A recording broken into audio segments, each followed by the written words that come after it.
We could have the participants of today's press conference join us here at the podium. Representative Adams, Senator Jordan. We have a few of the participants that are running a little late due to the weather up north. But I want to welcome you to today's press conference on the Founding of America Documents Bill. This is legislation that we've been working on for the past 10 years to get passed here in the Ohio Statehouse.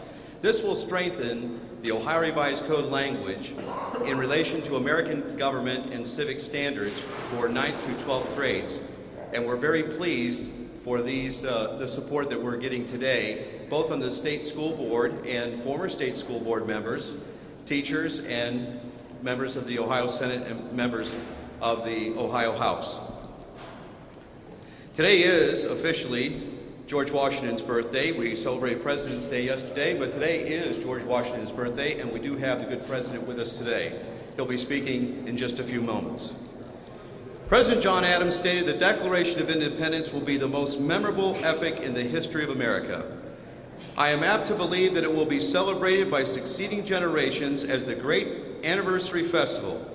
It ought to be commemorated as the Day of Deliverance. By solemn acts of devotion to God Almighty, it ought to be celebrated with pomp and parade, with shows, games, sports, guns, bells, bonfires, and illuminations, from one end of the continent to the other, from this time forward, forevermore. Today we are celebrating the introduction of the Founding of America Documents Bill, sponsored by State Senator Tim Grendell of Ohio's 18th Senate District. This legislation will strengthen American government and history standards in Ohio's high schools by enumerating the founding documents into the Ohio Revised Code to be taught in grades 9 through 12. Specifically, the Declaration of Independence, the Northwest Ordinance, the Constitution of the United States, with emphasis on the Bill of Rights, the Ohio Constitution, the Federalist Papers, and the Anti-Federalist Papers. Benjamin Franklin was asked by a woman as he emerged from Independence Hall at the conclusion of the Constitutional Convention, "Doctor, what form of government do we have?" He replied, "You have a republic, madam, if you can keep it." In recent years, unfortunately, curriculum in Ohio schools has placed less emphasis upon our founding documents and our American heritage. This legislation will highlight those documents of freedom and enumerated rights so that the next generation can carry the torch of liberty that these documents represent. We therefore urge members of the Ohio General Assembly to quickly pass the Founding of American Documents Bill. On a hot and humid Thursday, July the 4th, 1776, 56 men gathered together in Philadelphia.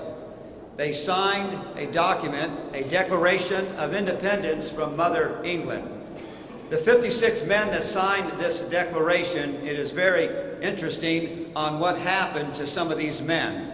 Of the 56 men that signed the Declaration of Independence, 12 of those men lost all their property over the ensuing 8 years of the Revolution.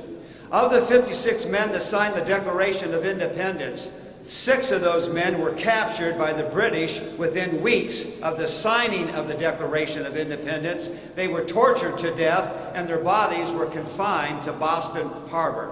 Of the 56 men who signed the Declaration of Independence, 9 of those men lost their lives either by sickness or by British lead over the ensuing years of the conflict. Of the 56 men who signed the Declaration of Independence, 2 of those men lost all their sons because of the ensuing conflict.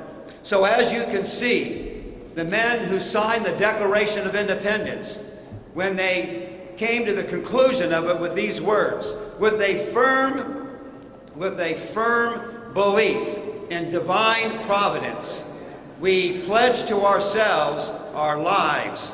Everything that we have, they said, and this is exactly what those 56 men who signed that document had to do. It is imperative that we continue, not only in the state of Ohio, but our country, to bring forth to our young men and women not only the Declaration of Independence, but the U.S. Constitution of the United States and the Northwest Ordinance of 1787. That, of course, the Constitution is based upon a great portion of that. It is imperative for the future of Ohio, the future of